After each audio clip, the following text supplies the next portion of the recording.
नमस्कार। कल भाजपा की केंद्र सरकार ने सीए लागू करने का नोटिफिकेशन जारी किया है। 10 साल देश पे राज करने के बाद एन चुनाव के पहले इन लोगों को सीए की बात करनी पड़ रही है।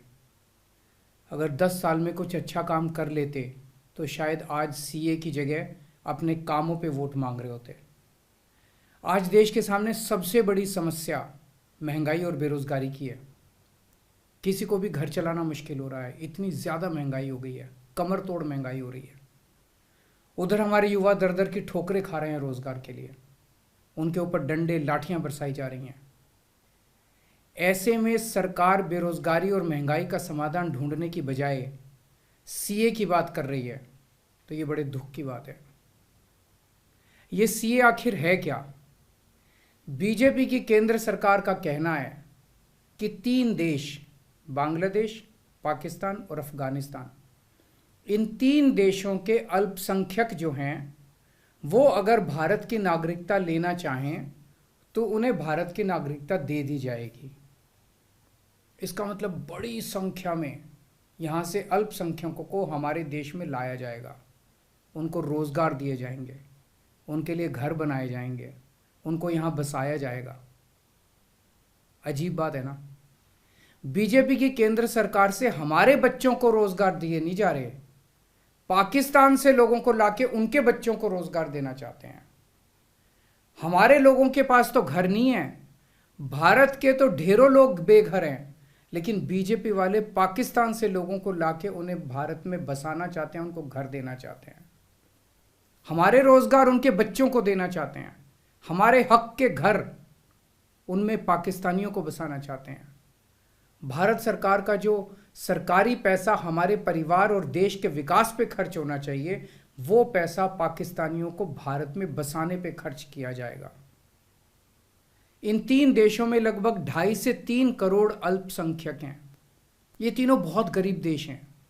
जैसे ही भारत के दरवाजे खुलेंगे, इन 3 देशों से भारी भीड़ हमारे भारत में आ जाएगी।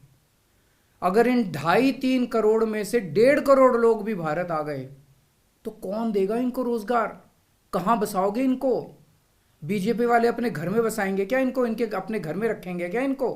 बीजेपी वाले देंगे क्या इनको रोजगार? कौन देगा इनको रोजगार? तो प्रश्न उठता है कि बीजेपी ऐसा क्यों कर रही है। कई लोगों से मैंने बात की, कुछ लोगों का कहना है कि ये पूरा का पूरा खेल वोट बैंक बनाने की गंदी राजनीति है। इन तीनों देशों से 1.5-2 करोड़ लोगों को अगर भारत ले आया गया और उनको चुन चुन के इस तरह से देश के अलग अलग भागों में बसाया गया, जिससे जहां जहां बीजेपी के वोट कम हैं वहां झुग्गियां डाल के अगर इन लोगों को वहां बसाया गया तो वहां बीजेपी का एक पक्का वोट बैंक तैयार हो जाएगा, बीजेपी के वोट बढ़ जाएंगे। और आने वाले इस चुनाव में तो नहीं, आने वाले भविष्य के चुनाव में बीजेपी को इससे बहुत बड़ा चुनावी फायदा मिल सकता है, ऐसा कुछ लोगों का कहना है। मुझे नहीं पता ये सच है कि गलत, लेकिन सबसे बड़ा प्रश्न है कि बीजेपी ये क्यों कर रही है।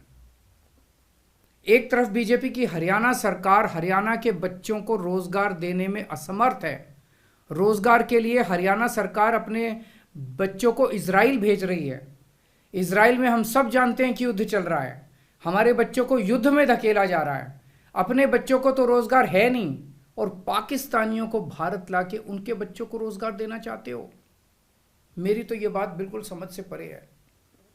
बीजेपी वाले पूरी दुनिया से बिल्कुल उल्टा चल रहे हैं। पूरी दुनिया में कोई भी देश अपने पड़ोसी देशों के गरीबों को अपने घर नहीं लाना चाहता।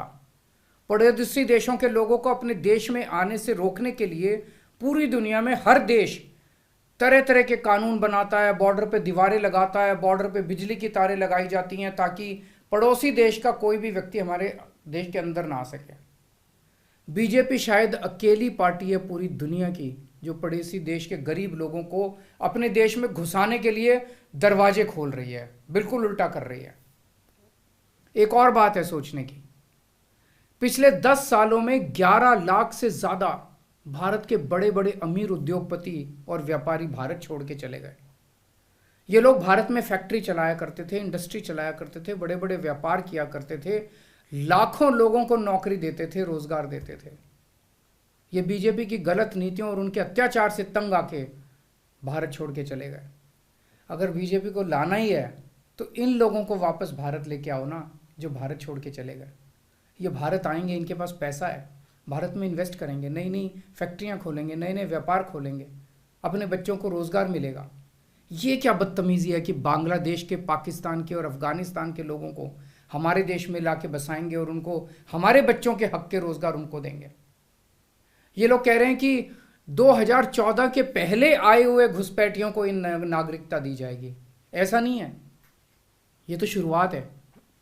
एक बार ये सिलसिला चालू हो गया, एक बार दरवाजे खुल गए तो फिर बहुत बड़ी संख्या में पाकिस्तानी और बांग्लादेश से लोग भारत में आने लगेंगे।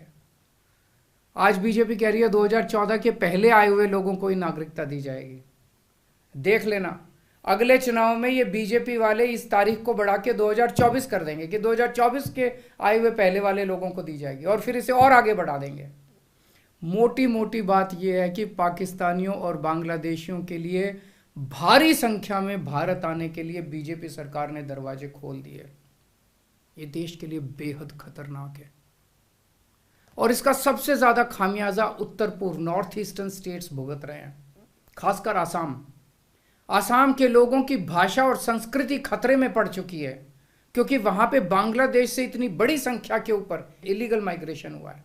अब बीजेपी कह रही है कि इलीगल माइग्रेंट जो आए हैं उनको हम नागरिकता देंगे, उनको हम बसाएंगे, आसाम में बसाएंगे। आसाम के लोग बहुत नाराज हैं। एक तरह से देखा जाए तो हेमंत बिश्व शर्मा जो बीजेपी के मुख्यमंत्री हैं, उन्होंने धोखा दिया अपने लोगों को। अपने आसाम के लोगों की खातिर उन्हें सीए का विरोध करना चाहिए था। उन्हें कहना चाहिए था कि आसाम के लोगों की संस्कृति और भाषा दोनों खतरे में है, ये बिल्कुल बर्दाश्त नहीं किया जाएगा। तो दोस्तों, पूरे देश की मांग है कि सीए को वापस लिया जाए। हम किसी हालत में अपने बच्चों की नौकरियां, अपने बच्चों के रोजगार दूसरे देश के लोगों को किसी हालत में नहीं देंगे। और अगर बीजेपी नहीं मानती तो इसको वापस नहीं लेती, तो इस चुनाव के अंदर बीजेपी के खिलाफ वोट करके आप अपना गुस्सा जाहिर कीजिए। नमस्कार।